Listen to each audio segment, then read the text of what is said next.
Let these thoughts help you relax. Let the words of ancient sages become a quiet source of peace, like the gentle murmur of water that soothes the soul. You don't need to grasp every detail. You can simply listen. Close your eyes and allow your mind to rest, while your awareness absorbs the calm and strength that the Stoics have carried through the centuries.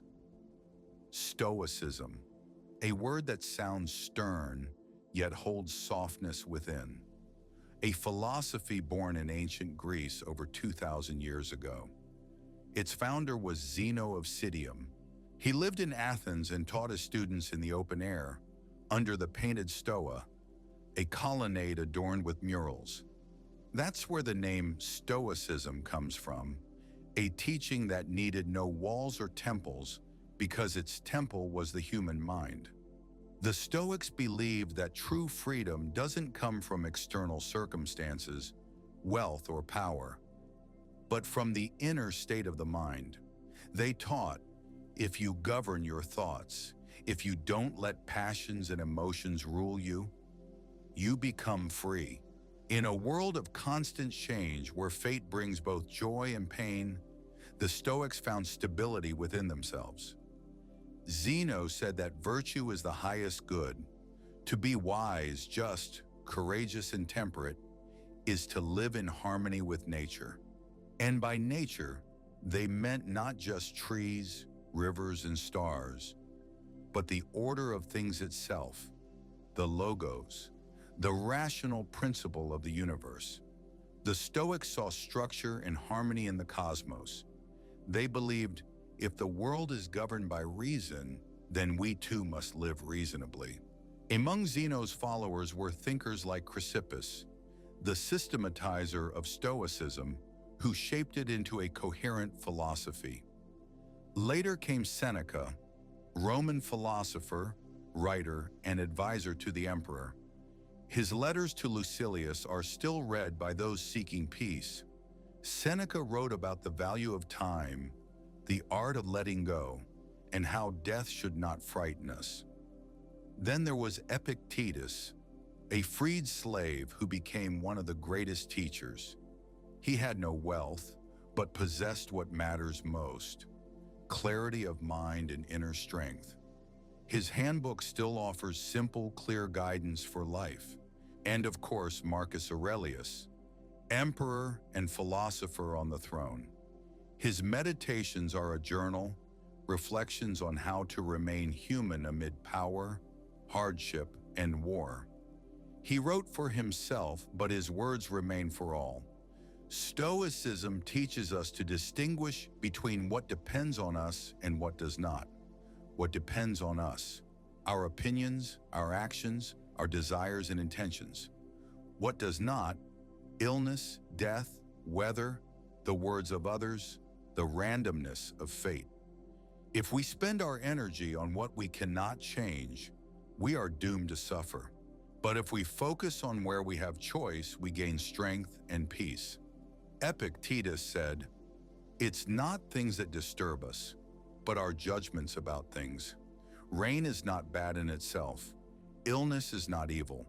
Even death is not a misfortune by nature. Misfortune lies in our perception, in our resistance to what is." The Stoics didn't teach suppression of emotion, but mastery over it. Anger, fear, envy, greed, these are natural to humans. But if we let them control us, we become their slaves. If we observe them, understand their nature, and don't let them lead us, we become free. The life of a Stoic is practice, not just reading books or collecting knowledge, but daily observation, training of the mind and heart. They advise preparing each morning for possible hardships, to say, "Today I may meet rude, ungrateful, envious people." But they act that way because they don't know the truth. "I will not let them disturb my peace." And in the evening, to reflect, where was I weak? Where did emotion take over? What did I do well? How can I be better tomorrow? These simple habits shaped a person who, step by step, became stronger, calmer, wiser. Seneca wrote, "Life is not short. It only seems short because we waste it. We fear the future, regret the past, and forget that we only have the present." The Stoics taught us to value this moment, this breath, this instant. Everything else is just thought, just imagination. Stoicism is not coldness or indifference. On the contrary, it's a deep love for life and for people. But it's a mature love, not clinging, not greedy. The Stoic understands everything is fleeting. Everything we have can be lost. And that's why each moment becomes precious. You can imagine Marcus Aurelius, weary after battles and duties, sitting at night by lamplight, writing to himself, "Do not let others rob you of your peace. The tasks may be heavy, the people ungrateful, but your mind is always within your power." He wrote these words not for fame, not for others, but for himself. And that's why they sound so honest. Stoicism is the art of living in harmony with nature and with oneself. It doesn't mean withdrawing from society. Marcus Aurelius was an emperor. Seneca was a politician. Epictetus, a teacher. They lived among people, took part in public life, but remained inwardly free. For the Stoic, virtue is essential. It is expressed in four cardinal qualities: wisdom, courage, justice, and temperance. Wisdom, the ability to see things as they are. Courage, the strength to face what must be faced. Justice, to live not only for oneself, but also for others. Temperance, the ability not to be a slave to one's desires. These four pillars uphold life, just as columns uphold a temple. The Stoics taught us to accept death as a natural part of life. They said to fear death is to fear nature. We are born, we live, we die. All follows the law. Seneca wrote, "We do not know where death awaits us, so let us await it everywhere. But to fear it is to waste life on fear." Epictetus said, "When nature calls, go as a warrior goes to battle, not with complaint, not with trembling, but calmly, because it is part of the greater order." Marcus Aurelius reminded himself, "Death is merely the dissolution of elements, a return to nature. And in these words there is no darkness, there is light and tranquility." Stoicism helps not only in great deeds, but in the simplest moments. When someone speaks harshly, the Stoic remembers, they are not in control. I am in control of my reaction. When a plan collapses, the Stoic says, I wished for one thing, but fate chose another, so I will accept this too. When the desire for more arises, the Stoic asks, do I need this for virtue, or is it just empty craving? You can begin practicing Stoicism right now. Close your eyes. Take a deep breath. Say to yourself, much in this world is beyond my control. I cannot command time. I cannot make others think as I wish. I cannot undo chance. But there is something that is always mine. My thoughts, my actions, my will. Here lies my freedom. Here lies my strength. Let these words of ancient sages be your support. When anxiety comes, remember, it is not the thing that disturbs me, but my judgment of it. When fear approaches, say to yourself, this is not within my control. I will accept it. When joy is near, cherish it, but do not cling, for all flows, all changes. Life is a river. The Stoics taught us to swim with its current, not to fight the inevitable, but to be part of the great order.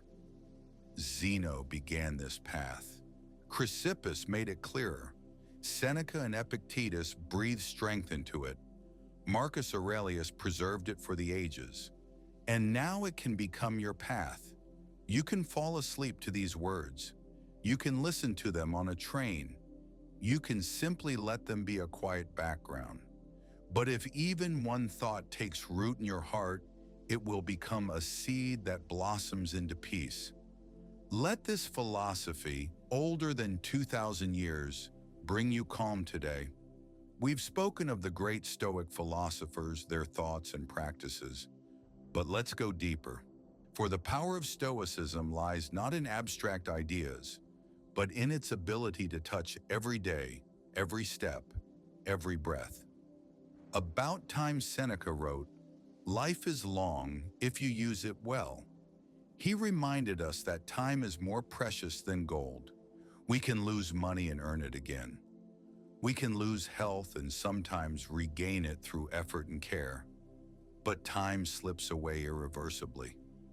How many hours a day do we spend on empty worries?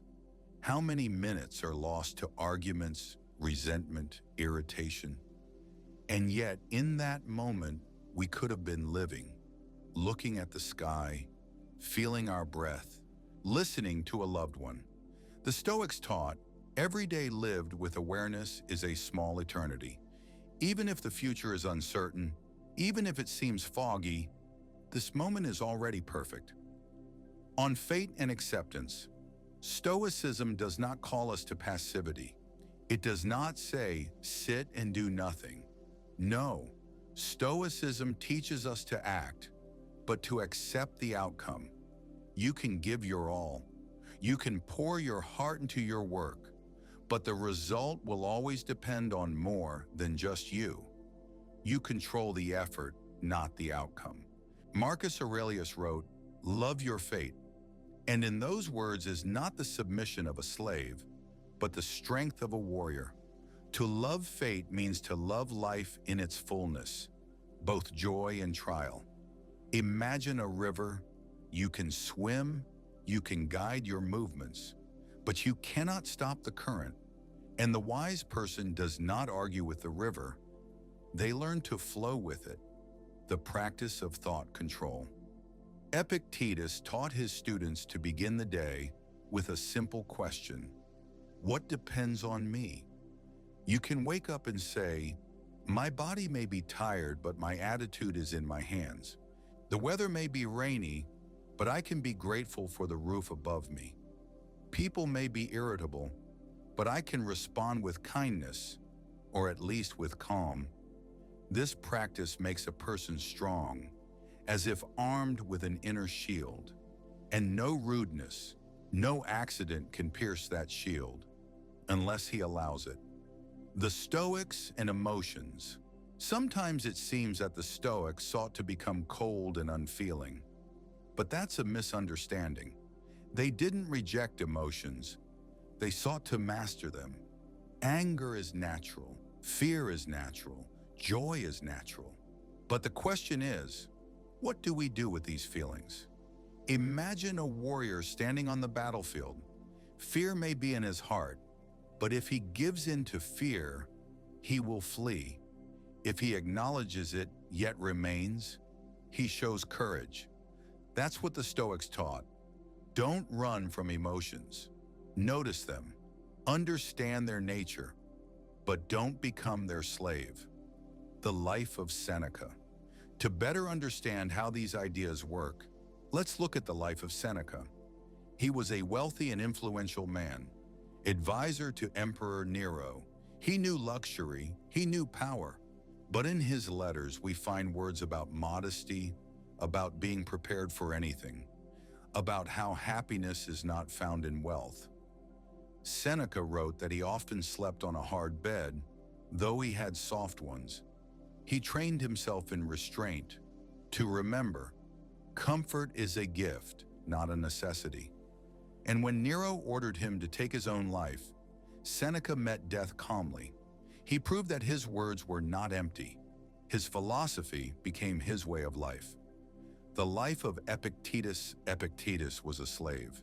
He had no freedom. His body belonged to another, but his mind was always his own. He said, "You can chain my body, but not my will." Even after gaining freedom, he lived very simply. His teaching was plain, yet powerful. Separate what depends on you from what does not.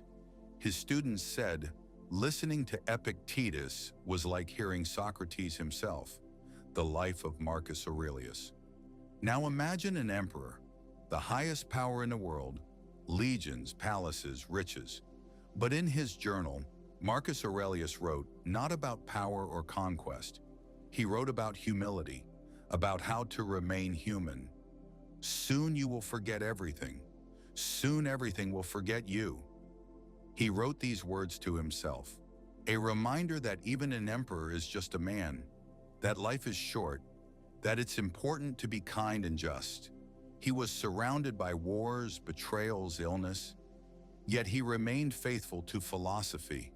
His reflections became a voice of wisdom for the ages. Stoicism today. It may seem that Stoicism is a philosophy of the past, but it is strikingly modern. When we face anxiety, Stoicism teaches us to let go of what we cannot control. When we face social pressure, Stoicism reminds us, value lies not in others' opinions, but in our own virtue. When we feel anger or resentment, Stoicism helps us pause and say, I don't have to respond in kind. Many modern people, from athletes to entrepreneurs, use Stoicism as an inner compass. It gives strength in a world full of randomness and noise. Stoic practices for you. If you want to touch this philosophy, try simple steps. In the morning, remind yourself, today I may face difficulties, but they hold no power over me. In the evening, ask, where was I a Stoic? Where was I weak? Whenever anxiety arises, ask, does this depend on me? If yes, act. If no, let go. Value the moment, this breath, this instant on death. The Stoics did not avoid the topic of death. They said, think of it every day, not to fear it, but to cherish life. Marcus Aurelius wrote, live as if this were your last day, but don't live in fear as if it truly were. Death is not an enemy. It is a natural law. It makes every moment precious. If we lived forever, we would not value life. The eternal lesson. Where does the strength of Stoicism lie? In simplicity. It is not things that disturb us, but our thoughts. It is not fate that makes us unhappy, but our resistance to it. It is not wealth that makes us happy, but virtue. Stoicism is not dry theory, it is the art of living, a reminder that happiness is always within. The path of the Stoic is one of calm and strength. It is the ability to accept fate and still act. It is the ability to be grateful, courageous, just, and temperate. Let these thoughts stay close to you. Let them bring you peace. Listen to them before sleep, on the road, or in solitude. Let them be a quiet reminder. You are stronger than you think. You always have what depends on you. Stoicism and nature. The Stoics believe that humans are part of nature, and that happiness and harmony are only possible when we live in accordance with it. Nature to them was not just trees or mountains. Nature was the entire cosmos, the universe governed by a rational law. They called this law logos. Logos is the rational order that permeates everything. When we understand that everything in the world has its place and reason, we stop fighting the inevitable. Imagine a tree. It stands through storms and sunshine. It does not argue with the wind. It bends, but does not break. So too does the person who lives by nature's laws, accepting both joy and hardship as part of a unified design. The influence of Stoicism on the world. Though Stoicism arose in ancient Greece, its ideas reach far beyond the classical world. Many early Christians found surprising harmony in Stoic thought. Patience, humility, love for others, the ability not to repay evil with evil. All these appear in Stoic writings and Christian texts alike. During the Renaissance, philosophers and scholars returned to the Stoics to find strength in reason and morality. In modern times, politicians, soldiers, and writers found comfort and power in their words. Even today, in a world of fast technology and constant anxiety, people are rediscovering this philosophy. Why? Because Stoicism is simple and clear. It requires no temples, no sacrifices, no rituals. It asks only one thing: to observe yourself and learn to govern your life. Stoic practices. The ancient philosophers left us not only books, but practical exercises. Here are a few. First, morning meditation. Upon waking, remind yourself that the day will bring both joy and difficulty. People may be rude. Fate may bring trials, but all of this is part of the world, and your task is to remain human. Second, evening reflection. Before sleep, recall what happened. Where did you show wisdom? Where did emotion take over? What did this day teach you? These simple questions help you grow, step by step. Third, negative visualization. Sometimes it helps to imagine that what you cherish may be lost. Your home, your job, your loved ones. Not to fill yourself with fear, but to learn to value each moment. Everything in this world is temporary, and it is this very impermanence that makes life precious. Fourth, the practice of temperance. The Stoics advised occasionally giving up comfort, sleep on a hard surface, eat simple food, live a day without excess. These exercises reminded them, happiness does not depend on external luxuries. Stoicism and modern emotions. Today we live in a world full of anxiety. News, work, social pressure, all create constant tension. Stoicism helps us cope. When you feel fear, ask yourself, does this depend on me? When you feel hurt, remember, people act badly not out of malice, but because they do not know the truth.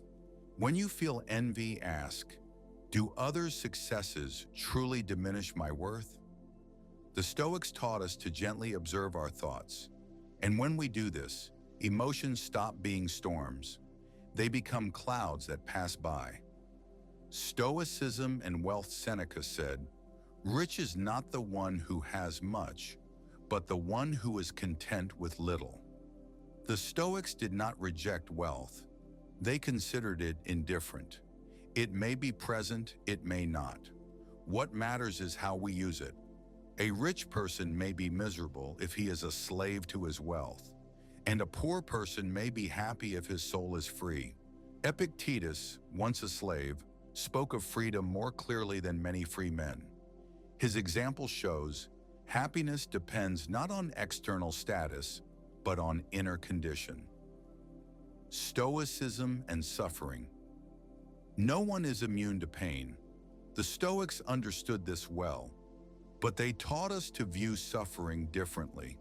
Physical pain is inevitable, but suffering of the soul, that is something we create ourselves. When we say, this is terrible, I can't bear it, I'm miserable, we intensify the pain. When we say, this is hard, but I will endure, I accept it as part of life, we grow stronger. Seneca wrote that suffering is a trial that makes a person resilient. Just as fire tempers metal, hardship tempers the soul. Stoicism and death. For many, the thought of death is heavy, but the Stoics taught, think of it calmly. Death is not an enemy. It is a natural transition. Marcus Aurelius said, death is the return of elements to nature. We are made of earth, water, fire, and air, and after death we return to them. There is no tragedy in this. There is the cycle of life. By realizing this, we begin to cherish each day. We stop postponing life for tomorrow. We learn to live here and now. Stoicism and relationships. Stoicism does not teach us to be lonely or cold. On the contrary, it teaches love and justice. Marcus Aurelius wrote, "We are made for one another. A person cannot be happy alone. We are part of society, part of family, part of the world." But Stoic love is not clinging, not demanding. It is love that accepts the other as they are. It is friendship that does not depend on gain. It is kindness that expects no reward. Modern applications of Stoicism today, many Stoic practices are used by psychologists and coaches. Cognitive behavioral therapy, popular around the world, is deeply inspired by Stoicism. It teaches, it is not events that make us unhappy, but our thoughts about them. Athletes use Stoicism to stay calm before major competitions. Soldiers apply it to endure stress. Ordinary people find strength in it to face loss and anxiety. Lessons for you. What can you take from this philosophy? Value time. It is the most precious thing you have. Separate what depends on you from what does not. Don't waste energy on what lies beyond your control. Train your mind as you train your body. Observe yourself daily. Learn to see your weaknesses and work with them. Accept life in its fullness. Joy and hardship. They are parts of one whole. Final thoughts. Stoicism is not a theory to memorize. It is a path to live each day. You may be rich or poor, strong or weak, influential or ordinary. None of that matters. Only one thing matters: your ability to be master of yourself. Let the words of the Stoics be a light in difficult moments. Let them remind you that within you there is always a fortress no one can destroy. That fortress is your mind, your will, your virtue. And if you keep it in order, no storm will break you.